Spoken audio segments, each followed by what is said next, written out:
Métodos investigativos.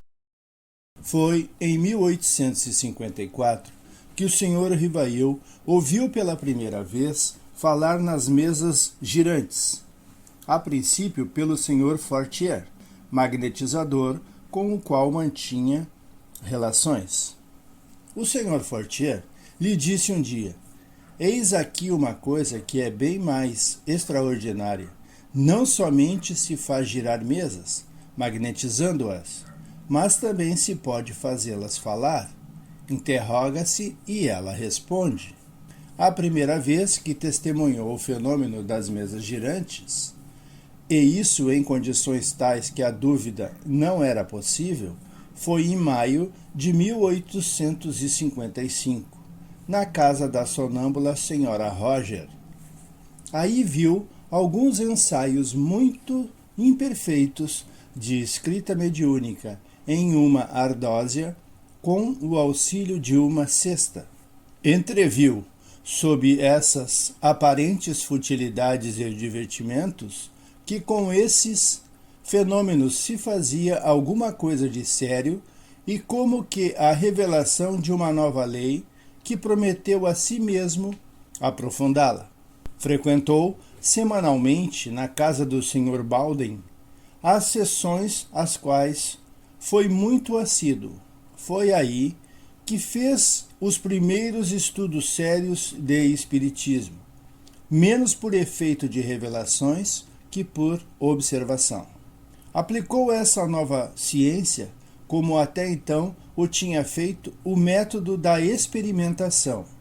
Nunca formulou teorias pré-concebidas. Observava atentamente, comparava, deduzia as consequências. Pelo encadeamento lógico dos fatos, não admitindo como válida uma explicação, senão quando ela podia resolver todas as dificuldades da questão. Foi assim que sempre procedeu em seus trabalhos anteriores, utilizando os métodos. O primeiro, o método experimental, fundamentado na observação, comparação, análise sistemática e conclusão. Fatos novos se apresentam que não podem ser explicados pelas leis conhecidas. Ele os observa, compara, analisa e, remontando dos efeitos às causas, chega à lei que os rege. Depois, deduz-lhes as consequências e busca as aplicações úteis. Não foram os fatos que vieram a posteriori confirmar a teoria. A teoria é que veio subsequentemente explicar e resumir os fatos. É, pois, rigorosamente exato dizer-se que o espiritismo é uma ciência de observação e não um produto da imaginação. O outro método é da indução científica. Chega-se à generalização pela análise das partes. Este tipo de lógica exige observações repetidas de uma experiência ou de um acontecimento. Da observação de muitos exemplos diferentes, os cientistas podem tirar uma conclusão geral. Compreendeu desde o princípio a gravidade da exploração que ia empreender. Entreviu nesses fenômenos a chave do problema tão obscuro e tão controvertido do passado e do futuro, a solução do que havia procurado toda a vida. Era, em uma palavra, uma completa revolução nas ideias e nas crenças. Era preciso agir com circunspecção para não deixar-se arrastar pelas ilusões. Um dos primeiros resultados das observações foi que os espíritos, não sendo senão as almas dos homens, não tinham nem a sabedoria soberana, nem a soberana ciência. Que o seu saber era limitado ao grau do seu adiantamento, e que a sua opinião não tinha senão o valor de uma opinião pessoal.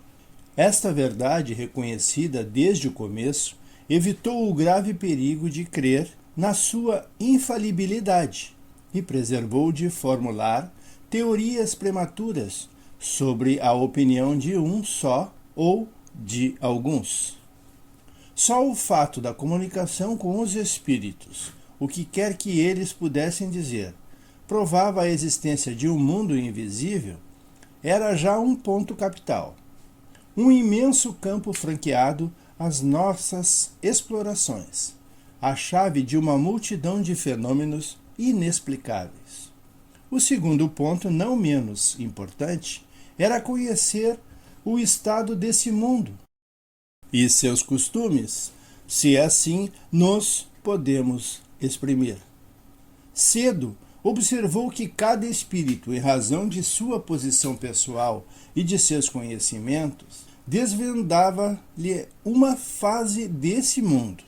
Exatamente como se chega a conhecer o estado de um país interrogando os habitantes de todas as classes e condições, podendo cada qual nos ensinar alguma coisa e nenhum deles podendo, individualmente, ensinar-nos tudo.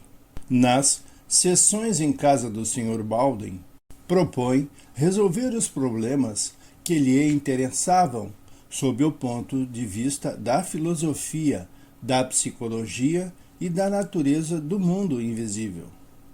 Comparecia a cada sessão com uma série de questões preparadas e metodicamente dispostas. Eram respondidas com precisão, profundeza e do modo lógico. 2 importantes critérios foram adotados por Kardec na difícil tarefa de reunir informações para a elaboração da doutrina espírita: a universalidade e a concordância dos ensinos dos espíritos.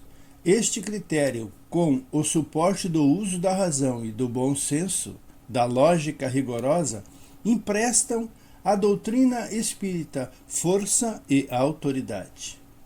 Quis Deus que a nova revelação chegasse aos homens por mais rápido caminho e mais autêntico. Incumbiu, pois, os espíritos de levá-la de um polo a outro, manifestando-se por toda a parte, sem conferir a ninguém o privilégio de lhes ouvir a palavra, quando milhões de criaturas veem e ouvem a mesma coisa. Constitui isso uma garantia para cada um e para todos.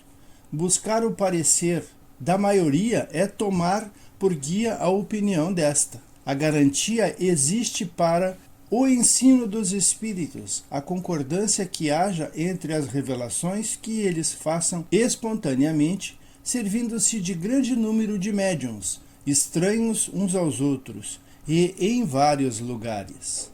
As reuniões passaram a ter caráter muito diferente, e entre os assistentes encontravam-se pessoas sérias que tomaram vivo interesse pelo trabalho. A princípio, ele não tinha em vista senão a própria instrução. Mais tarde, quando viu que tudo aquilo formava um conjunto e tomava as proporções de uma doutrina, teve o pensamento de publicá-lo, para instrução de todos. Foram essas mesmas questões que, sucessivamente desenvolvidas e completadas, fizeram a base do Livro dos Espíritos. Foi assim que mais de 10 médiuns prestaram seu concurso a esse trabalho. E foi da comparação e da fusão de todas essas respostas, coordenadas, classificadas e muitas vezes rejeitadas no silêncio da meditação, que formulou a primeira edição de O Livro dos Espíritos, a qual apareceu em 18 de abril de 1857. Ficamos por aqui, agradecidos e pedindo sempre: Jesus esteja conosco.